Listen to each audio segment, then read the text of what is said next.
মধ্যপ্রাচ্যে চলমান উত্তেজনা এখন চরমে। ইরানের উত্তর পশ্চিমাঞ্চলে মার্কিন ইসরায়েলি বাহিনী হামলায় ৩ জন নিহত হয়েছে। এদিকে কুয়েতের তেল শিল্প কেন্দ্রে ড্রোন হামলা চালিয়েছে ইরান। অন্যদিকে লেবাননে বোমা বর্ষণ ও বিমান হামলা চালিয়েছে ইসরায়েল। বিস্তারিত তাফসির ফিজার রিপোর্টে। কালার এক্সপার্ট ডার্ক স্যাপ এবং মাইল্ড অন হ্যান্ডস টেকনোলজি সমৃদ্ধ অরিক্স অ্যাডভান্স ডিটারজেন্ট পাউডার আপনার লন্ড্রি এক্সপার্ট। ইরানের উত্তর পশ্চিমাঞ্চলীয় প্রদেশ আরদাবিলে মার্কিন ইসরায়েলি যৌথ বিমান হামলায় ৩ জন নিহত এবং ৩ জন আহত হয়েছে। আরদাবিল গভর্নরের কার্যালয় থেকে এ তথ্য নিশ্চিত করা হয়েছে। ইরানের উত্তেজনার মধ্যে কুয়েতের সুয়াক অয়েল সেক্টর কমপ্লেক্সে ড্রোন হামলার ঘটনা ঘটেছে। কুয়েতের রাষ্ট্রীয় সংবাদ সংস্থা কুনা জানিয়েছে, হামলার পর এই শিল্প কমপ্লেক্সের বিশাল অগ্নিকাণ্ডের ঘটনা ঘটে।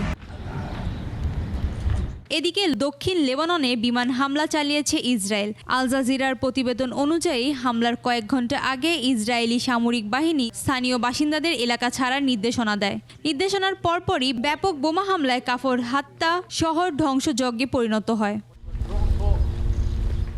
একই সময় মার্কিন প্রেসিডেন্ট ডোনাল্ড ট্রাম্প তার সামাজিক যোগাযোগ মাধ্যমে জানায়, ইরানের রাজধানী তেহরানে একটি ভয়াবহ হামলা চালানো হয়েছে। ট্রাম্পের দাবি অনুযায়ী এই হামলায় ইরানের বেশ কয়েকজন শীর্ষ স্থানীয় সামরিক নেতা নিহত হয়েছে। তিনি এই নেতৃত্বকে দুর্বল ও অবিবেচক বলে অভিহিত করেন। যদিও তেহরান বা পেন্টাগন থেকে এখন পর্যন্ত এই হামলার বিষয়ে কোনো আনুষ্ঠানিক প্রতিক্রিয়া পাওয়া যায়নি।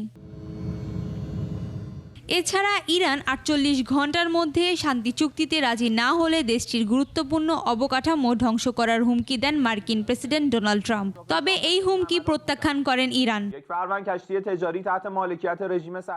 ইরানের কেন্দ্রীয় সামরিক সদর দপ্তর জানিয়েছে, মার্কিন প্রেসিডেন্টের এই হুমকি একটি অসহায় ও দিশেহারার মতো কাজ। তাফসির ফিজা, নিউজ ডেস্ক, একুশে টেলিভিশন।